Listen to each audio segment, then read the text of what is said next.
Today I'm back with part 2 of my Easy Budget series, and we will be talking about bills. So if learning how to budget, manage your family money, and not waste a ton of time doing it is something you're interested in, then this video is for you. Hi, my name is Alona, and I'm a mom, wife, and a corporate accountant. Now, being a corporate accountant allows me to have a pretty unique perspective on personal finance, and it's this unique perspective that enabled me to create something I call Easy Budget. Now, Easy Budget is a system that my family and I use to accomplish our financial goals and dreams. And the best part, it lets us do that with less than 15 minutes a week. In these video series, I am sharing with all of you how you can create an easy budget of your own. We started earlier in the week with part 1, income. So if you haven't seen that already, I'm gonna go ahead and link it up above. So go watch that first, then come back to this video. For those of you who've seen income already, we're gonna move on to bills today. Let's begin. Now, last time we left off with Jones family income, and this time we come back with Jones family bills. And as you can see, they have quite a few bills. Now, to be honest, just about anything and everything that you pay for periodically will be considered a bill under this easy budget system. And yes, that does include your typical household bills like housing, utilities, and insurance. But it also includes a bunch of other things like all of your debt payments, so loans and credit card debt payments. It includes all of your memberships like gym membership and any other organization membership. It includes all of your activities for you and your kids like dance and karate and soccer. It includes all of your subscriptions like streaming subscriptions and beauty boxes, snack boxes, whatever you have going on. So anything and everything you pay for from time to time that is more or less the same is going to be considered a bill here. So what's the best way to figure out your bills? And this is a good question because some of the bills will jump to the top of your mind right away. So things like your housing payment or your car loan payment, you know exactly what that is and how much it's for and when it's due, because those are pretty big items and you pay them every single month.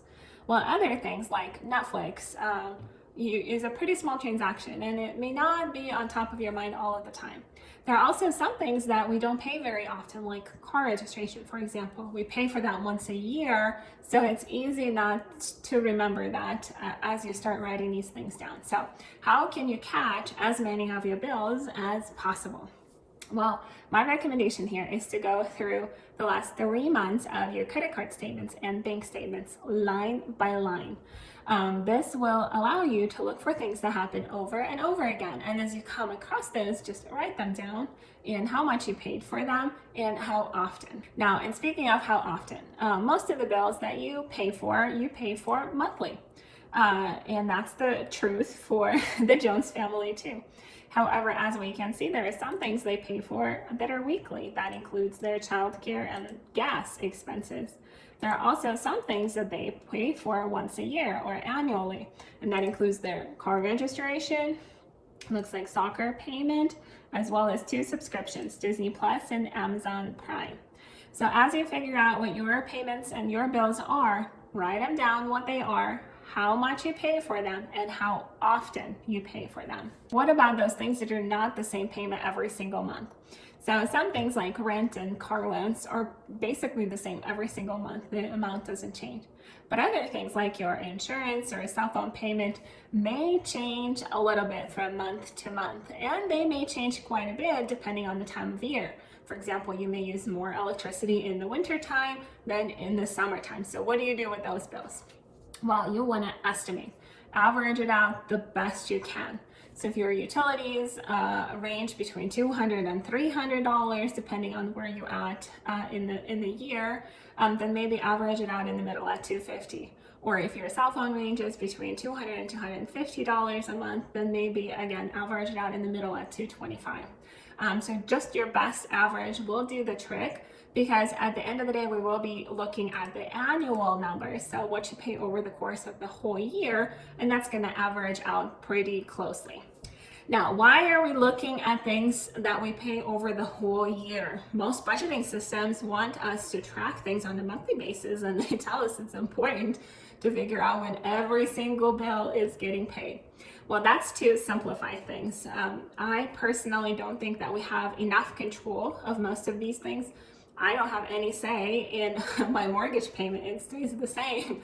I don't have a lot of say in my cell phone payment. Again, that stays pretty much the same. So I don't have enough control over it to really keep it on my radar. So I'm gonna just try and make sure that I have enough money to pay for it. And that's what we're gonna do here. So once you have all of your bills written down and how often you pay for them, you want to figure out what that one monthly number or weekly number looks like on an annual basis. So I did prepare these formulas for you. Feel free to reference those to help you.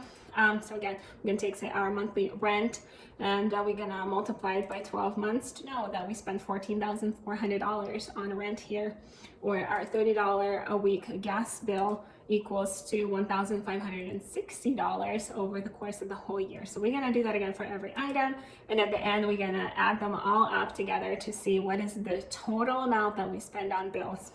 So for Jones family, this total amount equals to a little over $47,000.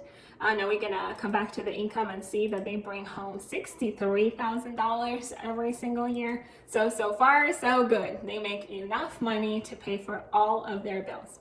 Now, bonus tip.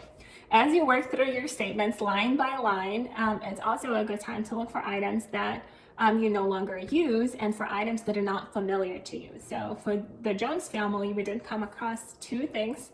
First one was a $7.99 a month charge for a kid app that they no longer use. Because they no longer use it, they went ahead and canceled it right away.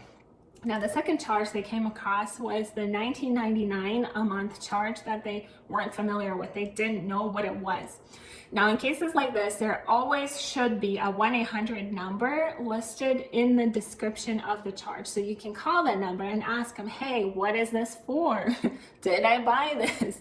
If you didn't buy this, you definitely want to make sure that it gets refunded to you. Or if you got sold something in a sneaky way and didn't even know that you had to pay for it, that's a good time to get your money back also.